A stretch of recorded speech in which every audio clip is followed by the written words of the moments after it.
that will affect the real economy. Of course it will. Because in Hungary, they do that, and they maybe expect not to affect the real sector, but we just observe the opposite. There is a serious credit crunch, and at least one of the major Austrian banks just considered leaving the country and the business here. You know, this is, I think, show how much politics can lead to lead a country to some real stupid situation, because that is absolutely obvious what you are saying. But still, Hungarian politicians believe that they somehow can beat basic principles of the business and the society.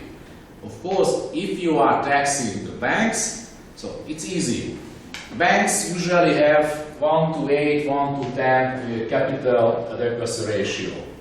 If you are reducing the capital of a bank by 10 million forint, it means that they have less financing capacity by 100 million forint. That's the rule of the game of banking. But still, politicians doesn't understand or don't want to understand because they believe that their political interest is more important than to take into account these principles. Sorry, but this is a little bit about Hungarian politics. But still, if you are heavily taxing financial sector, they will not. It will lead to a credit crunch, and we see that already in Hungary. A little bit back to tax policy in the international aspects. There is one interesting phenomenon that the big guys are taking, like the UK, the US. They are criticizing many countries all over the world that they have these dodgy tax schemes and they have lots of tax evasion opportunities, and this is why the American economy is suffering. Actually, of course, there are offshore countries where they have preferential tax treatments, and you can read articles all over the world that actually tax competition is a good one. I'm not exactly sharing that idea, but actually that's clear that in the US, for example, it's one of the countries where the easiest to set up a company. You can read articles about that in the Economist. So it's strange that these big companies, these countries like UK, US, criticizing lots of others like Cyprus, Singapore, Switzerland, Luxembourg. But even in the US and in the UK, you can find very preferential tax treatment. And further on, the very large multinationals in the US, in the UK, in Germany, they are actually almost all using offshore structures. So it's strange that, for example, the US companies are very much, for example, supervised in the financial sector by the American authorities. So I think they could easily force these companies to drop offshore structures, but they are still not doing that. Hedge funds in the United States, who are actually moving probably the largest monies recently, they are all using offshore structures, but they are regulated or unregulated by the US. So I think it's a little bit a hypocrite approach that the big countries are criticizing lots of small ones. However, there would be an easy solution if you have a transparent ownership registry all over the world, or if they are somehow controlling the financial transactions and enforcing, if they are enforcing listed companies to actually comply with tax rules. In that case, I think this whole story would be much easier, and lots of countries could generate much more money. Of course, Cyprus, Switzerland, Luxembourg, and some of these countries, and the Seychelles, the British Virgin Islands, so the very famous offshore countries would suffer, of course. That would be not easy. Actually, in the US, for example, a copied driving license via the internet, you can set up a company in 2 days. So anybody, any terrorist group can do that. Just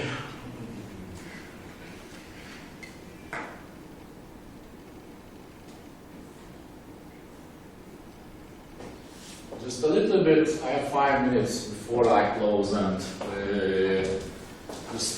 I think at the beginning I was talking about a little bit this whole new situation in fiscal policy, and mostly in the European Union, because in the past fiscal policy was usually a national issue. So fiscal policy had not really international aspects. Of course, with the Eurozone and with the Maastricht criteria, it started that if you wanted to join the Eurozone, you had to meet some specific criteria. Meeting the 3% deficit target, meeting the inflation target, meeting the government bond yield target, the government debt target. But those were conditions what you had to meet to join the Eurozone. But since that, it seems to us that Eurozone is not working properly, and mostly the rich countries and mostly the Germans are really upset that a lot of countries actually relying on German money to save them, and even in the Eurozone there are countries who were not able to control their fiscal policy. So now it seems to me, and you can read many examples of that and articles and analysis, that the Germans would like to keep the Eurozone as long as possible. It's very good to the German economy, actually. But they have to finance, and German taxpayers are really fed up with the Greeks, with the Spaniards, with the Portuguese, with the Irish. So they say, okay, we save you, but after that we want guarantees that these fiscal failures will never ever happen again. So that's what is right now happening in the European Union, that somehow in the Union, and it will take, I think, another 2-3 years, they would like to, as a price of the Eurozone, they would like to control fiscal policy, and they would like to have a unified fiscal policy in the Union as well, which actually won't be easy politically. But they're signing now, I don't know whether they did or not, the fiscal compact, right? Which is basically trying to enforce all those criteria and introduce means for punishment, basically, for those who don't follow them. Exactly. But right now there are debates, there are proposals, but I'm sure that down the road, in the next 2-3 years, there will be new proposals, new agreements, and it will lead very much to real control by Brussels on the national budgets. Right now they are somehow trying to invent an opportunity that if someone is overrunning the budget, punishment would come.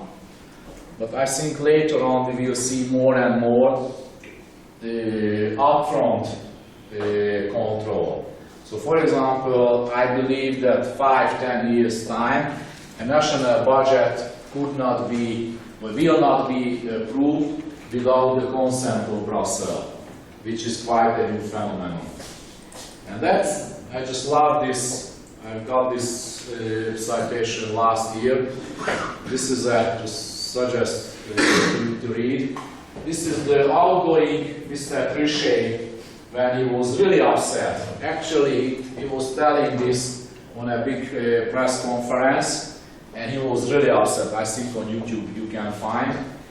So it shows that when some of the large countries are actually attacking the Greeks and the Spaniards and Brussels, and Mr. Trichet reminded them that a couple of years ago, these big countries like Germany, mostly France, they wanted to actually loosen the fiscal policy of their own, and they were not really caring about the Eurozone. And now when they have a situation, now they would like to tighten the belt, so that's not easy. And I remember that in 2003 I actually attended a number of ECOFIN meetings. That was the time when we were not a member of the Union, but we were joining in 2004 May. So since 2003 July, I participated on ECOFIN meetings. And France, for example, and Germany, and I think mostly France, we had a higher deficit than 3%. And that was clear that the French politicians didn't care. The French finance minister was actually laughing when he was criticized by the Commission that the French deficit is too high. And in that time, the Commission, and with the help of the ECOFIN, they couldn't really punish the French government. And I think that was a very bad lesson to the others, because other countries could say that if the French could walk away with the high deficit, why we should be punished? So, I think regarding fiscal policy, we will see a lot of new phenomenon, lots of new initiative in the coming years. It will be much more different than 10 years ago, but it means that it will be still interesting to deal with that. So thank you very much for your patience. I think our meetings are finished. I think I'm not coming to this lesson anymore. I hope it was useful for you. And thanks you for your patience and tolerance and everything. Thanks a lot.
I bought this huge Chinese market. Just put it on his desk. But my brother has one from like 30s. And then like typewriter. You push a button, your lasers here.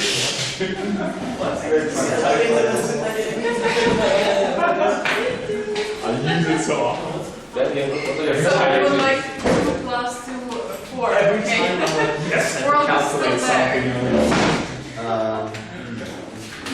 No, he was just. Anyway, usually nothing, but I will when I have this kind of. Exactly. You don't have a calculator. If I work in 400 the whole thing, why doesn't it work? Why doesn't it work? See you guys. Bye, thank you for everything. I've never used this one. I didn't use it.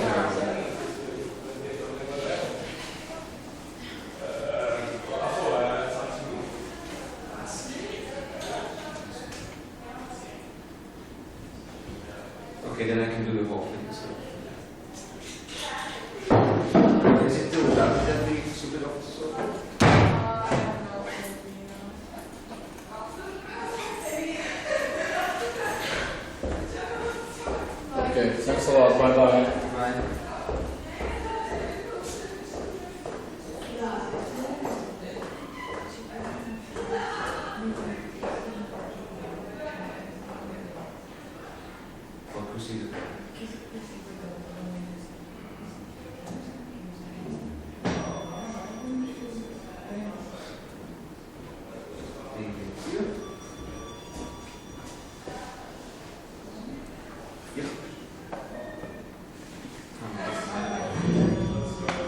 precious. See you again. Wow. That would be awful.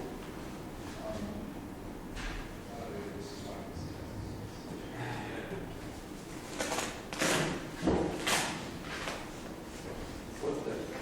Oh. So you okay at your library as well? Okay. Can I have your 140? There we go.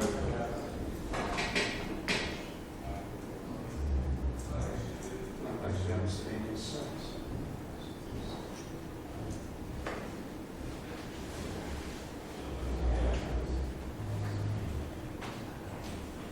Usually, Simon arrives in the afternoon, so I know. Good day. Well, because that's the one I need for the March. Because I don't have all. I took some euros, but I don't Yesterday, you still had 1,000. You did that. know exactly the 1,000 that I was doing. Ah.